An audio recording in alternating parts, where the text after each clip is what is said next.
नमस्कार, आप देख रहे हैं हिंदुस्तान मेल न्यूज और आइए रुक करते हैं आज की खबरों की ओर। विधायक प्रतिनिधि से मारपीट का नया वीडियो, अस्पताल में भी कांग्रेसियों ने किया हमला, मामला बढ़ा। इंदौर में मिली नकली नोट की फैक्ट्री, फर्जी फिल्म से लिया गया था आइडिया, पुलिस ने छापेमारी की।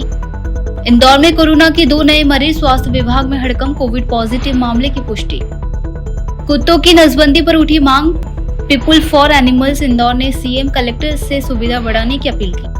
आदिवासी क्षेत्रों में शराब पर रोक की मांग, विधायक विक्रांत भूरिया ने शराब सिंडिकेट पर सख्त कार्रवाई की वकालत की। पुलिस कमिश्नर कार्यालय पर जन सुनवाई, समस्याओं के समाधान के लिए तय की गई सीमा। इंदौर में मोबाइल लूट का मामला, चाकू दिखाकर लूटा मोबाइल, यूपीआई से निकाल लिए हजारों रुपए, 2 गिरफ्तार। 13 साल की लड़की को लेकर भागा 40 साल का आदमी, जन सुनवाई में मामला आया, बच्ची की मां ने की शिकायत। इंदौर से विधायक प्रतिनिधि कपिल पाठक के साथ मारपीट का एक नया वीडियो सामने आया है। यह वीडियो उस अस्पताल के बाहर का है जहां कपिल घायल हालत में परिवार के लोगों के साथ इलाज करवाने पहुंचा था। अस्पताल के बाहर ही आरोपियों ने उसके साथ दोबारा मारपीट कर दी थी। वीडियो सामने आने के बाद बीजेपी कार्यकर्ता विजयनगर थाने पहुंचे। कपिल पाठक की पत्नी विनीता ने पुलिस को बताया कि कपिल किसी को पहचान नहीं पा रहे हैं और उनके पिता भी गंभीर घायल हैं। बीजेपी नगर अध्यक्ष सुमित मिश्रा ने बताया कि कपिल के साथ 2 बार मारपीट हुई है, पहले घर के बाहर, फिर अस्पताल में। मिश्रा ने पुलिस अस्पताल के सीसीटीवी फुटेज चेक करने की भी मांग की है। जी, अभी थाने पर पाठक फैमिली के साथ कुछ लोग आए थे जो शिकायत ये वीडियो लेके आए थे और इस चीज़ की शिकायत कर रहे हैं वो, और वीडियो की जांच करके उसके आधार पर वैधानिक कार्रवाई की जाएगी। सर, वीडियो में कौन दिख रहा है? अभी प्रारंभिक तौर पे क्या पता चला सर? अभी इनके विस्तृत बयान उसमें लिए जाएंगे और भी जो वहाँ साक्षी उपस्थित थे अस्पताल में, वहाँ पूछताछ करके कौन थे उनकी पहचान करके फिर कार्रवाई की। सर, जो फरियादी विदिता पाठक आपके पास आई थी उसमें किसी का नाम लिया सर आपके सामने? अभी उनको बोला है कि आप लिखित आवेदन दें, तो वो लिखित आवेदन दे रहे हैं, तो किसका नाम लिख के दे रहे हैं तो फिर उसके बाद पता चलेगा। इंदौर में लंबे समय के बाद कोविड के 2 मरीज मिले हैं। इनमें से एक युवक है जबकि दूसरी बुजुर्ग महिला है। दोनों को एक प्राइवेट हॉस्पिटल में एडमिट किया गया। दोनों को अलग अलग बीमारियां हैं। इनमें से महिला की अन्य बीमारियों के चलते सोमवार को मौत हो गई, जबकि युवक का इलाज चल रहा है। एक युवक को सर्दी खांसी थी, पहले दूसरे अस्पताल में दिखाया, आराम नहीं लगने पर अरविंदो अस्पताल में दिखाकर टेस्ट करवाया, जहां पर उसे कोविड निकला। दूसरी 74 साल की महिला जो किडनी की बीमारी से भर्ती थी, उसे भी जांच में कोविड मिला। हालात गंभीर थी और सोमवार को उसकी मौत हो गई। डॉक्टरों ने कहा कि महिला को कोविड था, लेकिन उसकी मौत का कारण किडनी और बाकी बीमारियां थी। और भी दूसरी कॉम्प्लिकेशंस थी। उसमें शायद जो प्राथमिक जानकारी मिली है, लिवर फेलियर के कारण और मल्टी ऑर्गन फेलियर के कारण उनकी डेथ हुई है। निश्चित रूप से कोरोना पॉजिटिव आया है, लेकिन इसमें किसी भी तरीके की घबराने की या पैनिक क्रिएट करने वाली बात नहीं है। जो दोनों पेशेंट्स के कॉन्टैक्ट्स थे उनको भी हम लोगों ने टेस्ट करा लिया है और उनको हम लोगों ने आइसोलेट करने के लिए बता दिया है, और अगर उनमें से किसी को मिलेगा तो हम लोग उनका भी हॉस्पिटल में उनको भर्ती कराएंगे। बाकी सारी सिचुएशन अंडर कंट्रोल है। मध्य प्रदेश में अवैध शराब को लेकर राजनीति तेज हो गई है। आदिवासी कांग्रेस के राष्ट्रीय अध्यक्ष और झाबुआ विधायक डॉक्टर विक्रांत भूरिया ने भोपाल में प्रदेश कांग्रेस मुख्यालय में प्रेस कॉन्फ्रेंस कर यह आरोप लगाया कि आदिवासी इलाकों में शराब को गढ़ बना दिया गया है। पूरे मध्य प्रदेश में शराब के नशे में डूबकर हमारी पीढ़ियां बर्बाद। कांग्रेस विधायक विक्रांत भूरिया ने आदिवासी क्षेत्रों में महुआ की शराब को छोड़कर बाकी सभी शराबों पर तत्काल प्रतिबंध लगाने की मांग की है। उन्होंने D3 मुहिम दहेज, दारू, डीजे का जिक्र किया है, जो आदिवासी समाज में शराब के खिलाफ चल रही है। भूरिया ने कहा कि नकली होलोग्राम वाली शराब के कारोबार पर कार्रवाई नहीं हो रही है, केवल ड्राइवरों पर ही कार्रवाई होती है, ठेकेदारों और असली मालिकों पर क्यों नहीं। इंदौर में प्रति मंगलवार को होने वाली पुलिस जनसुनवाई में हमेशा की तरह इस बार भी पारिवारिक और रुपये से लेन देन सहित जमीन से जुड़े हुए मामलों की शिकायतें पहुंची, जिनमें पुलिस कमिश्नर ने एक समय अवधि में समस्याओं को हल करने के दिशा निर्देश दिए हैं। इंदौर में पुलिस कमिश्नर कार्यालय पर मंगलवार को जनसुनवाई में 40 से ज्यादा मामले आए, जिनमें पारिवारिक विवाद, जमीनी धोखाधड़ी और पैसों से जुड़े मुद्दे थे। पुलिस कमिश्नर ने अधिकारियों को निर्देश दिए कि इन मामलों का समय रहते समाधान किया जाए, ताकि फरियादियों को बार बार पुलिस कार्यालय न आना पड़े। पैसे के लेन देन का मामला रहा है, डोमेस्टिक वायलेंस से रिलेटेड मामला रहा है, प्रॉपर्टी से रिलेटेड मामले रहे हैं। इसके अलावा कुछ मामले साइबर क्राइम से रिलेटेड थे, पड़ोसियों के झगड़े से रिलेटेड थे। पुराने अपराध के संदर्भ में भी कुछ लोगों ने फिर से जनसुनवाई में आकर सीपी सर से बातें की हैं। सीपी सर ने स्पष्ट निर्देश संबंधित जो उनके प्रतिनिधि अधिकारी आए थे उनको निर्देशित किया है कि टाइम बाउंड इसका निस्तारण करें। इंदौर के बाईपास पर चोरी और लूटपाट जैसी घटनाएं आए दिन सामने आती है। ऐसे ही पिछले दिनों लसूड़िया थाना क्षेत्र के बाईपास पर 2 बदमाशों द्वारा चाकू दिखाकर मोबाइल लूट की वारदात को अंजाम दिया गया।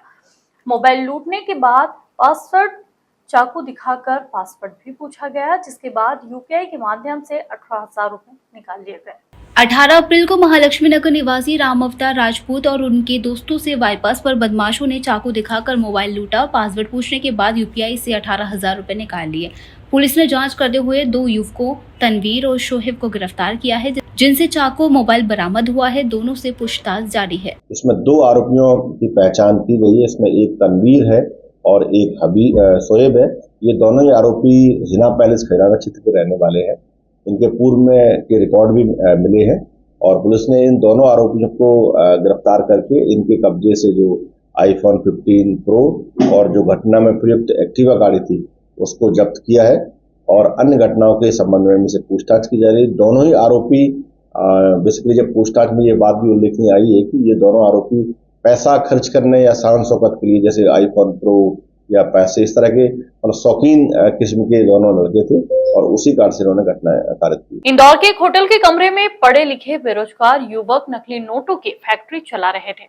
खुलासा तब हुआ जब होटल स्टाफ को शक हुआ और उसने मास्टर चाबी से रूम खोला। जो नजारा दिखा वह चौंकाने वाला था। कमरे में प्रिंटर, लेमिनेटर, कंप्यूटर और लाखों के नकली नोट बिखरे थे।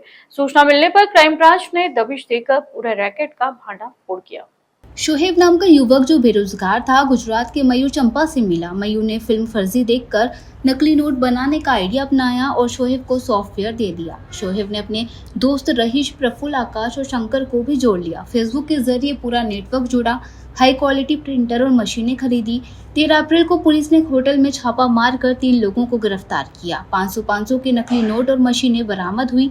सभी जल्दी अमीर बनने के लिए ये सब कर रहे थे। पुलिस पूछताछ कर रही है।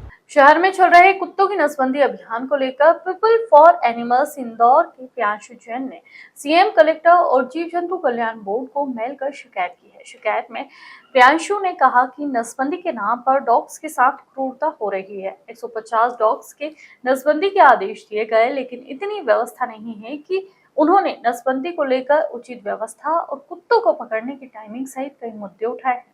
प्रियांशु जैन ने निगम पर आरोप लगाया है कि वे नसबंदी किए हुए डॉग्स भी पकड़ रहे हैं, जो नियमों के खिलाफ है। साथ ही दोपहर की गर्मी में पकड़ने से डॉग की जान को खतरा है। उन्होंने मांग की है कि सुबह के वक्त पकड़ने का नियम लागू हो, शेल्टर में जगह और कूलर बढ़ाए जाए और डॉक्टरों की भी संख्या बढ़ाई जाए। मंगलवार जनसुनवाई में कलेक्टर कार्यालय में एक ऐसा मामला सामने आया जिसमें लापता बच्ची की मां इंदौर कलेक्टर के सामने पहुंची और कहा कि मेरी बच्ची फरवरी से लापता है और मेरी कहीं पर भी सुनवाई नहीं हो रही, न ही कोई कार्रवाई हो रही है। मेरी बच्ची सिर्फ 13 साल की है और उसे 40 साल का आदमी लेकर फरार हो चुका है, जिसके पहले से ही 2 पत्नी और 5 बच्चे हैं। किसी भी थाने पर सुनवाई नहीं हो रही और कोई भी कार्रवाई नहीं कर रहा है। आजाद नगर थाने क्षेत्र की रुबीना ने इंदौर कलेक्टर कार्यालय में जन सुनवाई के दौरान कहा कि फरवरी माह में 40 साल का एक व्यक्ति उनकी नाबालिग बेटी को लेकर गायब हो गया। उन्होंने यह भी आरोप लगाया कि यह जादू टोने और ओघड़ विद्या का मामला है। 2 महीने से गायब है, तो क्या बोले, खुशी नाम है उसका। ने हम सब दूर DSP कमिश्नर के पास में थाने पे आने पे सब दूर 2 महीने से तो परेशान हो रहे, कोई कार्रवाई नहीं हो रही है। तो अभी आप यहाँ पे क्या है, आपकी बच्ची कहाँ चली गई है? वो गुलफान करके लेके भगा है। कौन है गुलफान? छोरा लेके भगा। 2 औरतें उसकी, 5 बच्चे हैं। 40 साल का है वो। और आगे बच्ची कितने वर्ष की है? 13 साल की सर। इंदौर में कैबिनेट मंत्री कैलाश विजयवर्गीय के जन्मदिन को लेकर उनसे जुड़े हुए लोग कई तरह के कार्यक्रम आयोजित कर रहे हैं और इसी के तहत भगवा ऑटो रिक्शा चालक संघ द्वारा अनोखे रूप से कैलाश विजयवर्गीय का जन्मदिवस मनाया जा रहा है, जिसमें हरियाली उत्सव की तर्ज पर जन्मदिवस मनाने की बात कही गई है। कैबिनेट मंत्री कैलाश विजयवर्गीय के जन्म दिवस पर ऑटो रिक्शा चालक संघ ने उनके मिशन हरियाली को बढ़ावा देते हुए 1000 से अधिक ऑटो रिक्शाओं पर शुभकामनाओं के बैनर लगाए। प्रत्येक रिक्शा चालक ने सवारियों को पौधे और बीज भेंट किए ताकि हरियाली मिशन को सफल बनाया जा सके। आपको बता दें, कैलाश विजयवर्गीय का जन्मदिन आने वाली 30 अप्रैल को है। और जैसा कि अभी माननीय कैलाश जी ने 2 दिन पहले एक वीडियो जारी करके कहा कि उनके बैनर पोस्टर दीवारों पर नहीं लगाए क्योंकि उससे शहर भी गंदा होता है, तो हम कैलाश जी विजयवर्गीय जी भाई साहब की बात का पालन करते हुए ऑटो रिक्शा के ऊपर ये बैनर लगा रहे हैं और इस प्रकार से ये बैनर उनके जन्मदिन के शुभकामनाओं वाला लग रहा है। और ये हमारे ऑटो चालकों की खुशी है, ये ऑटो चालक अपने मन से उनका बैनर लगा रहे हैं।